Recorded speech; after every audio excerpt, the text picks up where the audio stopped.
Today we're making a unicorn cake. It's gonna be 2 tiers, piped rosettes, golds, pinks, purples, whites. It's almost as magical as me. Like, I'm literally a walking unicorn. What can I say? I am a bit of a unicorn.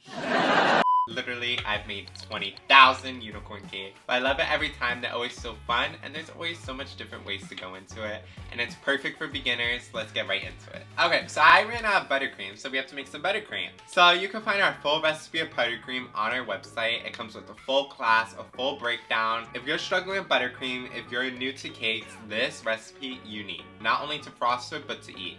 It literally tastes like vanilla ice cream. It's super simple. You just use some powdered sugar, some egg whites. You're gonna mix that together.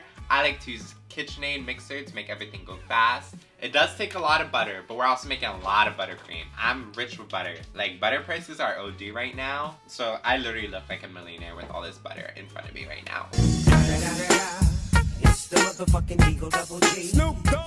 You're then going to want to have your baked cake layers. I baked these and froze them. That's super important. Make sure it's super cold. So I'm using 3 6-inch cakes and 3 8-inch cakes. You're going to make sure you have a board, and you're literally just going to do cake, buttercream, cake, buttercream. If you need a more in-depth tutorial, we also have a class on frosting cakes, stacking cakes. So you're going to do the same exact process for your top tier and your bottom tier. And again, I like to use 3 cakes because it creates the perfect height. 3 cakes.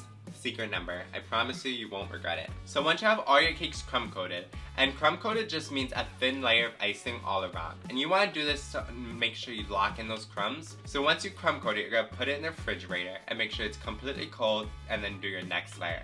This is your first frost layer, and I like to do white. Even though the cake's gonna be pink, I like to do majority of it in white and do a thin layer of any colored icing we're gonna use, in this case pink. And again, take your time with this. I'm using an offset spatula. All you're gonna do is plop some buttercream a lot. Be generous with this because you're gonna scrape a lot of it off. And then you're gonna grab a bench scraper and you're gonna use that for the sides of the cakes. It's super important you hold your bench scraper super straight and angled towards you, and don't apply too much pressure, but also don't apply too little pressure. Once you're happy with all your cakes, they're all frosted, you want to make sure it's super cold. I remember actually early on in my caking career, I made a unicorn cake for my cousin. It was 4 tiers. I was ambitious. The cake, it wasn't the best thing, but it wasn't the worst thing. I see so much improvement. This cake we're making today is so much better. Now it's time to stack it. And when you're stacking, it's super important to use internal support, or else your cakes will literally collapse. I know it doesn't seem like it would make sense, but I promise you, cake is heavy and it can't hold itself. It needs some help. So I like to use milkshake straws or bubble tea straws, and these are easy to cut and they're gonna hold the weight of the cake. My rule of thumb is 1 inch equals 1 straw. So if I'm putting a 6-inch cake on top, which we're doing today, we need 6 straws in that 8-inch layer. So once you have your straws in, you're just gonna cut them level with your cake, and you're simply gonna put your top tier on. The secret to this is to have no fear. Slap the fear out of yourself here. So just plop the cake right on top, and voila. Now you're probably gonna have seam around the border of your 6-inch cake. That's completely normal. All we're gonna do is fill in that seam with some buttercream. I like to put in a piping bag, same color, the light pink, and just put it all around the border and use our finger to smooth it out. I put the cake in the fridge, and then we're gonna work on our fondant decor. So to make the horn, all you're gonna do is roll out sausages of white fondant, and you're just gonna rub them together. Super simple. It can't get easier.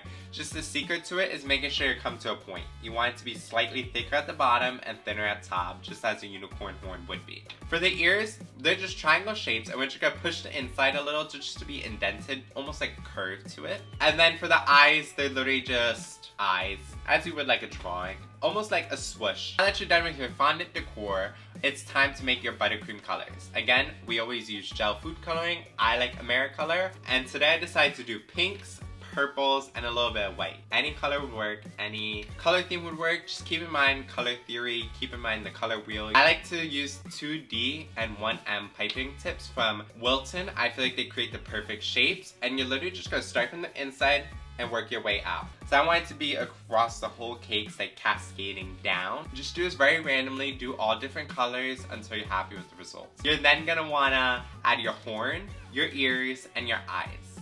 Now you want to do this carefully, and the benefit of using cold cake is if your eyes are slightly crooked or you don't like the placement of one eye, you can quickly fix it. Once you add all your decor, now it's time to paint it gold. You can also do silver or even rose gold. I decided to do gold, so I painted the eyes gold, the horn gold, and then your unicorn cake is done.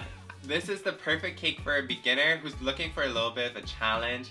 I absolutely love the outcome. It's super clean. It's just a perfect unicorn cake. Thank you guys so much for watching. I hope you enjoyed this video. Let me know what we should make next. And let me know if you also prefer more of these beginner cakes or more advanced. Let me know in the comments. And I can't wait till next video.